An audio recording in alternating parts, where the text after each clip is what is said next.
Hello दोस्तों, मैं study 92 channel से सादाब अली।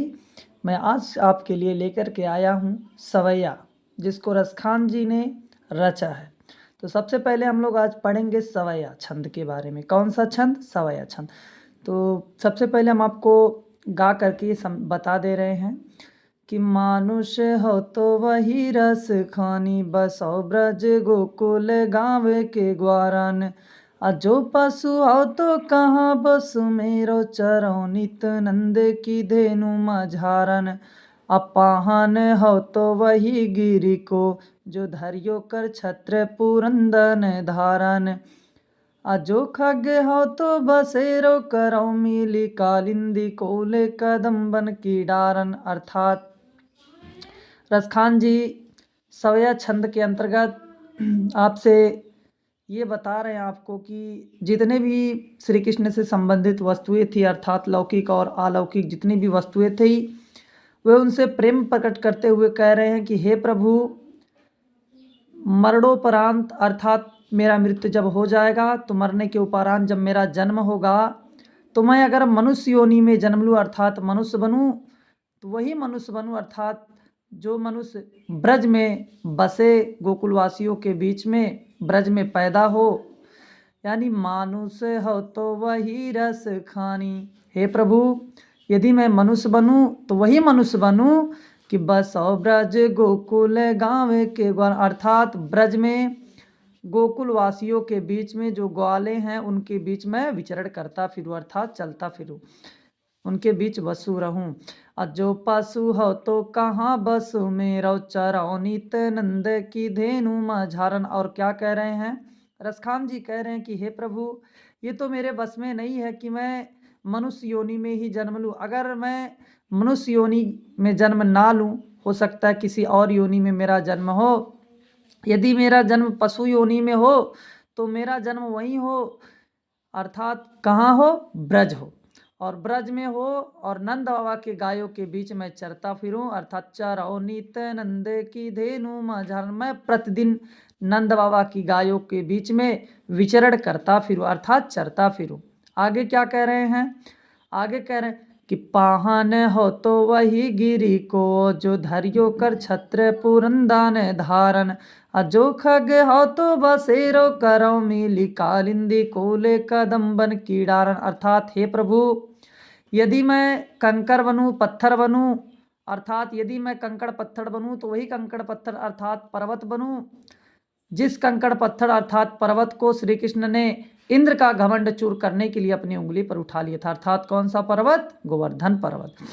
अजो खग हो तो बसेरो करो, मिली कालिंदी कूल कदम्बन की डारन। हे प्रभु, यदि मैं पक्षी योनि में जन्म लूं, हो सकता है कि मनुष्य योनि में ना जन्म हो, पशु योनि में भी ना हो, पर्वत यानी कंकड़ पत्थर योनि में भी ना हो। अगर मैं पक्षी योनि में जन्म लूं तो मैं वहीं बसेरा करूं, अर्थात यमुना नदी के तट पर जो कदम्ब का वृक्ष है, उस कदम्ब के वृक्ष के ऊपर मैं बसेरो करूं। अर्थात जो खग हो तो बसेरो करो, मिली कालिंदी कूल कदम्बन की डारन।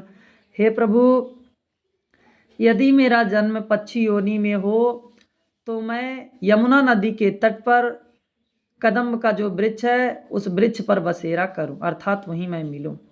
आगे एक सखी दूसरे सखी से क्या कह रही है? कह रही है कि आजू गई होती भोरे ही, हो रस खानी रही वही नंदे के भव नहीं।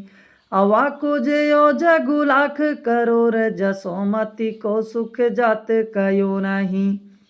तेल लगाई लगाई के अंजनी, भौहे बनाई बनाई डिठो नहीं। डारी मेला निहार निहारत, वारत जो चुचकारत छो नहीं। अर्थात रसखान जी ने रचा है कि एक सखी दूसरे सखी से क्या कह रही है? कह रही है, हे सखी, आज तुम नहीं जानती कि जैसे आज भोर हुआ, जैसे आज सुबह हुआ, सुबह होते ही मैं नंद बाबा के द्वार पर अर्थात उनके आंगन में पहुंच गई, और उनके माता जो यशोदा जी हैं, उनके सुखों का कोई भी अनुमान नहीं लगाया जा सकता। अर्थात उनको कितने सुख की अनुभूति हो रही थी।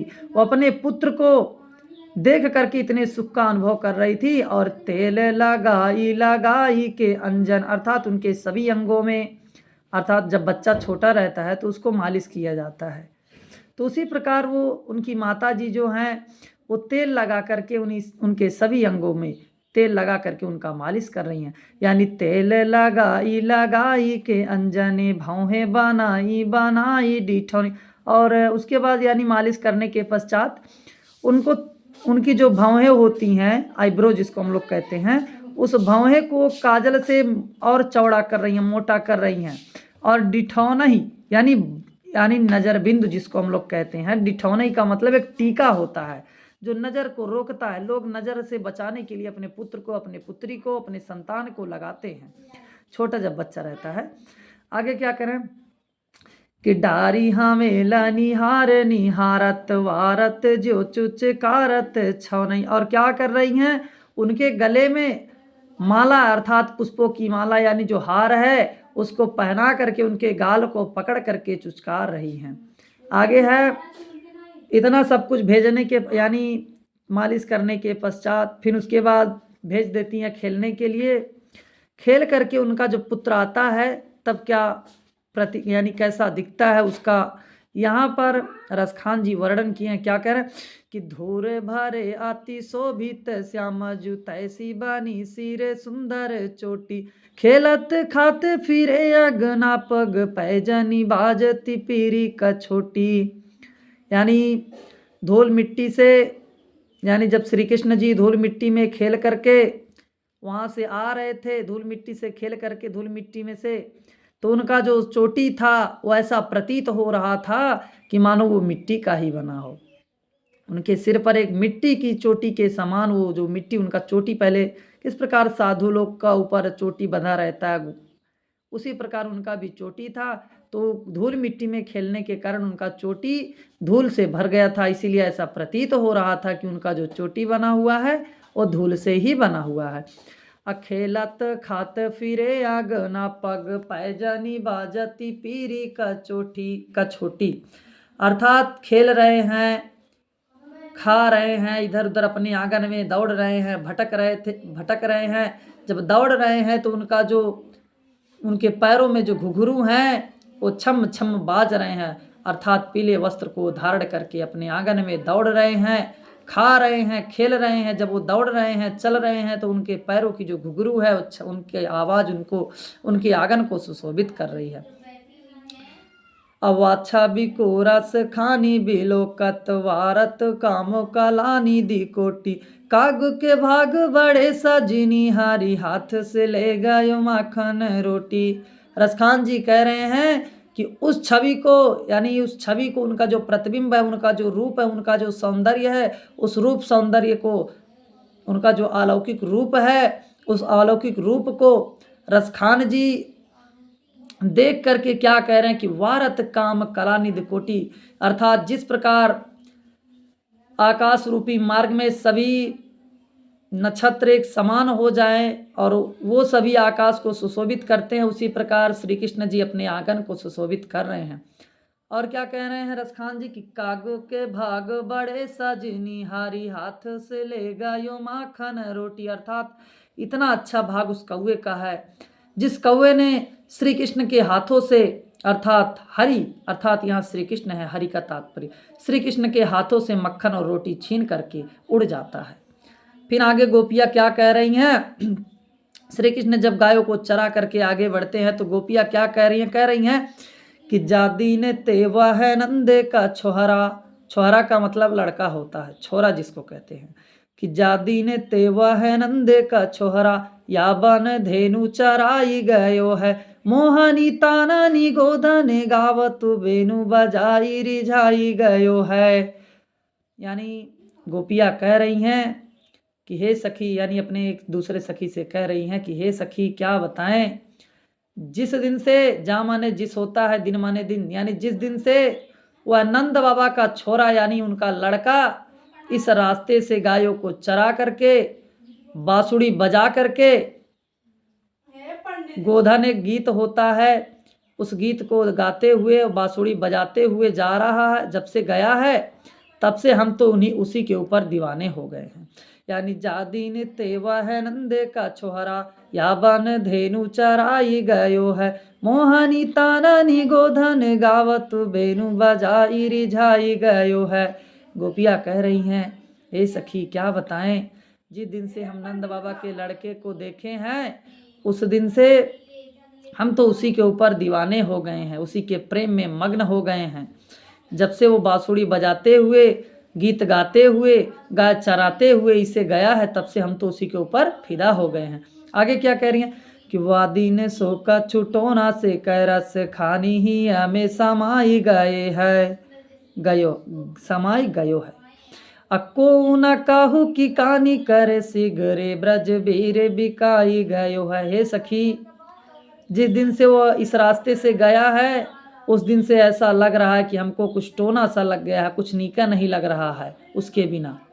ऐसा लग रहा है कि वो हमारे माने हृदय में, हमारे तन मन में, हमारे शरीर में समा गया है। आगे क्या कह रहे हैं कि को न काहू की कानी करे सिंगरे ब्रज वीरे बिकाई गयो है। अर्थात कोई भी किसी के बात को, किसी के ऊपर ध्यान नहीं दे रहा है, कोई किसी की बात नहीं मान रहा है। ऐसा लग रहा है सब उसी के भक्ति में लीन है, कि सब उसी पर फिदा हो गया, अर्थात उसी के प्रेम में बिक गए हैं। आगे सुनिए, अगला है क्या कह रहे गोपिया कि कान भय बस बांसुरी के, अब कौन सखी हमको चाहिए, निस घास रहे संग साथ लगी है, सौतनी तापन क्या सही है। अजिन मोह लियो मन मोहन को, रस खानी सदा हमको दही है, अमिली आओ सब सखी भागी चले, अब तो ब्रज में बांसुरी रही हैं। गोपियाँ क्या कह रही हैं कि हे सखी, अब तो जो कृष्ण थे वो हमारे सौंदर्य का प्रसाधन जो था, हमारा सौंदर्य प्रसाधन, उसका दीदार करने वाले श्री कृष्ण अब तो बांसुरी के प्रेम में मग्न है, अर्थात बांसुरी से रात दिन चिपके रहते हैं। अब हम लोग का प्रेम, यानी हम लोगों से प्रेम कौन करेगा, हम लोग को प्रेम कौन दिलाएगा। और ये जो बांसुरी हम लोग को सौतन का तपन दे रही है, यानी वो क्या कह रही हैं, हे सखी कान्हा जो है वो तो अब बांसुरी के हो गए हैं, अब हम लोग को प्रेम कौन करेगा। रात दिन श्री कृष्ण उसी सौतन अर्थात बांसुरी से लगे रहते हैं, ये सौतन का तपन हमसे सहन नहीं होगा। फिर आगे क्या कह रही हैं कि जिन मोह लियो मन मोहन को, रस खानी सदा हमको दही है, अमिली आओ सब सखी भागी चले, अब तो ब्रज में बांसुरी रही है। हे सखी, संसार के मन को मोहने वाले मनमोहक अर्थात श्री कृष्ण को, अब श्री कृष्ण के मन को मोह लिया है किसने, बंसी ने अर्थात बांसुरी ने। यह बात सदा हमको जलाएगी, सदा हमको तपन देगी। अहे सखियों, आओ चलो मिलकर के यहाँ से भाग चलते हैं। क्यों? क्योंकि अब इस ब्रज में हमारी सौतन अर्थात बांसुरी रहेगी। अब मिली आओ सभी सखी मिली आओ सब सखी भागी चले, अब तो ब्रज में बांसुरी रही है। सखी आओ मिलकर के इस ब्रज से हम लोग भाग चलते हैं। क्यों? क्योंकि इस ब्रज में अब केवल बांसुरी रहेगी, हम लोग नहीं रहेंगे, अर्थात हम सौतन के साथ रहना पसंद नहीं करते, अर्थात गवारा नहीं करेंगे। आगे सुनिए, गोपियाँ फिर क्या कह रही हैं। अच्छा, एक ऑप्शन हमारे पास है कि उनको प्राप्त करने के लिए जो कुछ भी करना पड़ेगा मैं करूँगी। आगे क्या कह रही हैं कि मोर पखा सिर ऊपर रखी हाँ, अगुज की माल गरे पहिरोंगी, ओढ़ पीतम्बर लय लुकटी, बन गोधन ग्वारन संग फिरोंगी। अर्थात मोर के पंख को अपने सर पर धारण करूंगी, पुष्प की माला अपने गले में पहनूंगी, और पीले वस्त्र को धारण करके लुकटी यानी लकड़ी यानी लाठी ले करके वन गोधन यानी वन में ग्वालों के साथ, यानी जो ग्वाल हैं उनके साथ मैं विचरण करूंगी। अब भाव तो वही मेरो रस खानी, सो तेरे कहे सब स्वांग करूंगी, या मुरली मुरली धर की अधराना धरी अधराना धरूंगी। अर्थात वही रसखान जो है, रसखान ही हमको भाते हैं, अर्थात श्री कृष्ण ही हमको अच्छे लगते हैं। वो जो कहेंगे उनके कहने के अनुसार मैं सब कुछ करूंगी, लेकिन क्या नहीं करूंगी किया मुरली मुरलीधर किया धराना धरिया धराना धरूंगी। अर्थात ये जो उनकी बंसी है ओठों पर रखी हुई, इस बंसी को अर्थात अपने सौतन को मैं अपने ओठों पर नहीं रखूंगी। अर्थात या मुरली मुरलीधर की, ये जो बंसी है मुरलीधर की अर्थात श्री कृष्ण की, अधरान धरी अर्थात ओठों पर धरी हुई उनकी जो बंसी है, इस बंसी को अधरान ना धरूंगी अर्थात अपने ओठों पर नहीं धरूंगी। तो थैंक यू सो मच, इतना आप हमको समय दिए पढ़ने के लिए बहुत बहुत धन्यवाद। और हमारे चैनल को ज़्यादा से ज़्यादा आप शेयर करें, सब्सक्राइब करें, लाइक करें और कमेंट करें। बहुत बहुत धन्यवाद आपका। मिलते हैं अगले वीडियो में रस के साथ।